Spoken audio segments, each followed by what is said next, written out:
l'agriculture. Donc Eric. Bonsoir, donc Eric Ten du pôle agriculture. Moi je vais vous parler un petit peu des métiers en agriculture.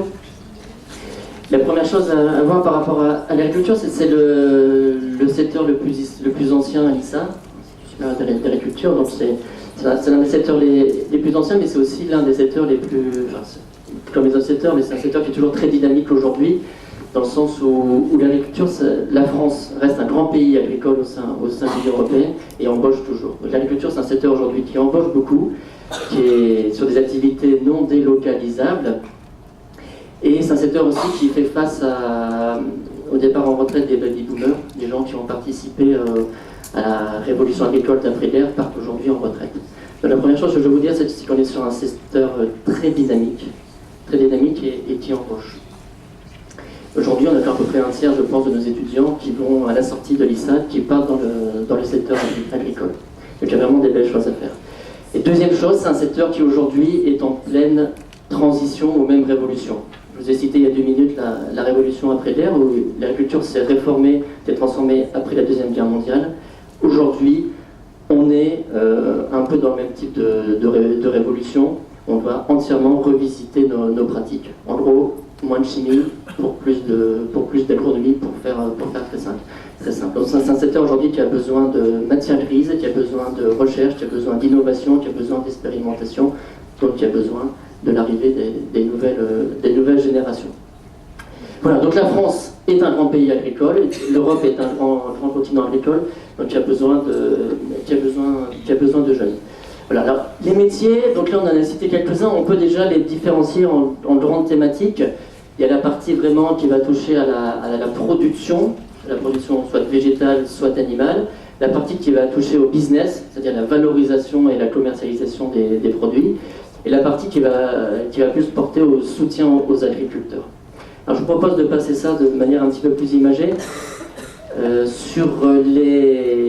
en parlant d'entreprise. Donc déjà, ce qu'il faut comprendre avec les métiers agricoles, du secteur agricole, c'est qu'on peut les appeler les métiers du B2F. Je pense que vous connaissez le B2C, c'est le business to consumer. Le B2B, c'est business to business. On peut dire que les métiers de l'agriculture, si vous devez retenir quelque chose, c'est les métiers du business to F, donc business to farmers. En fait, c'est l'ensemble des métiers qui ont une relation directe ou indirecte avec la ferme. Ça, je vous ai mis au centre de la slide de l'exploitation agricole. Ça reste c'est vraiment le point central, le point d'accroche de l'ensemble des métiers. Alors, quand on parle d'exploitation agricole, la première chose, c'est de dire qu'on a des ingénieurs qui vont être agriculteurs.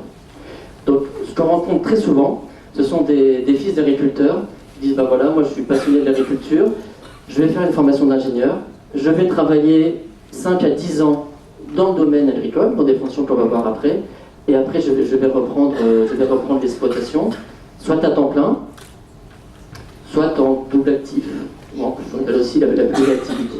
Donc le premier métier qu'on peut rencontrer dans le domaine agricole, c'est celui d'agriculteur. On a de l'ordre de 5-6% de nos ingénieurs qui aujourd'hui sont agriculteurs. Voilà, première chose. Donc la ferme. Alors, la ferme, c'est un écosystème qui n'est pas indépendant, qui vit à l'intérieur d'un autre écosystème beaucoup plus large, qui commence par l'amont.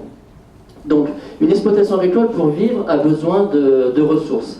Donc qui vont être des semences, qui vont être des engrais, qui vont être des matériels, des machines. Donc là on a un premier pôle de métier, c'est ce qu'on appelle les services d'agrofourniture. Donc là on va retrouver des métiers soit de recherche et développement, c'est-à-dire des gens qui vont travailler en maison de sélection de semences pour développer, mettre au point des nouvelles semences. Donc là on va être dans l'expérimentation, dans la recherche, dans le développement. Mais on va aussi retrouver là des fonctions très commerciales. Une fois que j'ai créé ma nouvelle semence, il faut aller la vendre. Voilà, donc là, il y a vraiment des relations très, très commerciales. Donc ça, on va retrouver dans les semences, dans les engrais, dans les produits phytosanitaires. On a des jeunes, même beaucoup, et même ça embauche, qui travaillent dans les filières, dans les entreprises de phytosanitaires. Donc chez Monsanto, j'ai dit un gros mot, désolé, mais on a des gens qui travaillent chez Monsanto, chez Bayer, chez BASF. Il y a moyen de faire des belles carrières dans ces métiers, intelligemment. Il ne s'agit pas de mettre des produits chimiques partout, mais voilà, on n'est pas aujourd'hui cette terre, on considère qu'il y a moyen de faire des belles carrières dans ces produits en travaillant intelligemment, et on va vous aider à prendre du recul sur tout ça. Mais ce sont des secteurs qui embauchent beaucoup aujourd'hui. Voilà. Alors, Ces agrofournitures, peut-être, il faut les vendre. Alors souvent, on ne les vend pas directement aux agriculteurs. Elles passent par un intermédiaire qui est la coopérative ou le négoce agricole. C'est ce qu'on appelle le secteur de l'agro-distribution. Alors j'ai mis des noms là que vous connaissez peut-être, Unéal, La Flandre, Serena, Noria. Ce sont les grandes coopératives de la région, des Hauts-de-France. Donc les coopératives, c'est des sociétés détenues par les agriculteurs qui ont en charge de faire l'achat et les reventes. Et on va trouver dans ces coopératives des métiers qu'on appelle essentiellement de technico-commerciaux. Ce sont les gens qui vont vraiment aller voir les exploitants pour les conseiller sur les produits à acheter, mais aussi leur vendre les produits. Donc, ça peut être des coopératives ou des négoces. La différence, c'est que l'un est privé, l'autre est sous statut associatif, en fait, pour faire très simple. Donc les négoces, pour vous donner des noms, c'est Carré, c'est Thermobio, c'est Nord Négoce, etc., pour ceux qui connaissent. Voilà. Donc dans ma ferme, je vais faire rentrer des matières premières, donc il faut développer et vendre, et mon exploitant va produire et va sortir des matières agricoles. Ça va être du lait, ça va être de la viande, ça va être des céréales. Et cet exploitant, il va les vendre. Alors il va les vendre à qui? Soit il va les vendre de nouveau à une coopérative, on va retrouver les mêmes coopératives, qui sont à la fois fournisseurs et puis acheteurs. Donc ces coopératives, elles ont aussi besoin de gens qui vont aller négocier avec les agriculteurs l'achat de leurs matières premières. Donc là, c'est vraiment de nouveau une relation commerciale. Mais la coopérative a aussi besoin de gens qui vont valoriser ces matières premières. Par exemple, si on prend une coopérative comme Unéal achète le blé de ses agriculteurs, ok. Mais après, il faut les vendre.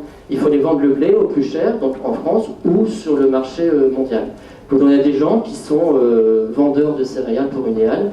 Voilà, donc c'est un peu des métiers, on va dire, de traders. Là, Corinne pourra nous en parler. Voilà, c'est vraiment des gens qui doivent aller valoriser la matière première des agriculteurs.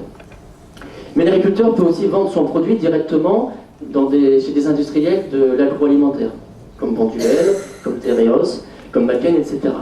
Et là, ce sont des entreprises de l'agroalimentaire. Vous allez me dire, il n'y a pas de métier agricole. Si, toutes ces entreprises-là ont ce qu'on appelle des services agronomiques. Donc elles ont des ingénieurs qui sont chargés d'assurer la relation avec l'agriculteur. C'est-à-dire d'aller régulièrement, ce sont des ingénieurs qui, tous les jours, vont voir les agriculteurs pour voir comment vont les cultures, pour définir avec eux les dates de récolte, etc. C'est ce qu'on appelle les services agronomiques des entreprises de l'agroalimentaire, qui embauchent toujours beaucoup. On a par exemple Tereos dans le secteur du sucre. Tereos, c'est le sucre béguincé, si vous connaissez. Tereos vient d'embaucher massivement des ingénieurs pour assurer la relation avec les agriculteurs. Donc là, on est vraiment à l'interface entre l'agriculture et l'agroalimentaire. Et on a un dernier grand type d'acheteurs, c'est la distribution. Dans la distribution, vous avez à la fois la grande distribution, des gens comme Auchan. Alors Auchan n'achète pas des produits en direct à la ferme, très très peu, mais Auchan a en son sein des ingénieurs agricoles. Pourquoi? Parce qu'Auchan détermine souvent des cahiers des charges pour ses produits, et ils ont l'intelligence de définir des cahiers des charges pour les produits agricoles ou pour leurs matières premières en s'appuyant sur des gens qui connaissent quelque chose en agriculture. Donc on a aussi beaucoup d'ingénieurs agricoles, vraiment avec le profil d'agriculture, qui travaillent dans des structures comme Auchan ou d'autres, j'ai mis Carrefour, etc. La distribution, c'est aussi des structures un peu plus légères, comme les Biocoop, etc., qui sont des associations d'agriculteurs qui se réunissent pour valoriser leurs produits, et c'est aussi des débouchés importants pour les ingénieurs agricoles. Donc la ferme, j'ai de l'achat, j'ai de la revente, mais le fermier ne fonctionne pas non plus tout seul. Il a aussi besoin de soutien technique et financier, et là on va de nouveau retrouver une grande palette de métiers, les métiers vraiment qu'on va appeler du conseil et du financement de l'agriculture. Alors le financement, c'est les banques, on va retrouver deux grandes banques principales qui financent l'agriculture, c'est Crédit Agricole, Crédit Mutuel, on peut rajouter la BNP. On va retrouver l'assurance avec Groupama, qui est l'un des premiers assureurs de l'agriculture. On va retrouver aussi les services de conseil en gestion. Je ne sais pas si Serfranche, je ne sais pas si ça vous parle, c'est une société d'expertise comptable en fait qui va accompagner les agriculteurs. Donc le lien entre tous ces métiers, c'est qu'ils vont en ferme, voilà, c'est des gens qui vont vraiment tous les jours voir les fermiers pour les aider, les accompagner dans le financement et dans la définition de la stratégie de leur exploitation. Donc l'agriculteur, il faut de l'argent pour fonctionner et il lui faut aussi des conseils techniques. Voilà. L'agriculteur est en évolution permanente, il faut l'accompagner techniquement. Donc on a aussi des bureaux d'études, des conseillers agricoles, qu'on va retrouver dans des sociétés comme les chambres d'agriculture, qui sont des organismes semi-publics présents dans chaque département. ou comme au Arvalis, qui sont plutôt un centre, on va dire, de recherche agricole. Et après, vous avez aussi des sociétés qui sont soit 100% privées ou ou coopératives, comme le contrôle, l'avenir conseil élevage, etc. Donc, ce sont des gens qui sont là pour accompagner l'agriculteur et lui amener de la matière grise et du conseil. Donc, je rentre de produits, je rentre de la matière grise, je vends des produits. Et dernier grand pôle de métier dans l'agriculture, c'est ce qu'on appelle le développement collectif, l'action collective sur les territoires. Donc là, on va retrouver les structures que vous connaissez certainement, comme la FNSEA, par exemple, ou la Confédération paysanne, ou la Coordination rurale, qui sont des syndicats d'agriculteurs. Donc là, qui sont plus là pour porter la voix des agriculteurs, défendre le métier d'agriculteur, défendre les intérêts du métier, avec des visions politiques différentes. Hein, voilà, pareil, on n'a pas de parti pris, on va retrouver des ingénieurs de ça à la fois chez la FNSEA, la Confédération paysanne ou la Coordination rurale. Donc voilà, une promotion, une valorisation, une défense du métier, un peu plus politique. Ou alors vous avez aussi, on va retrouver des ingénieurs agricoles dans des structures qui portent des projets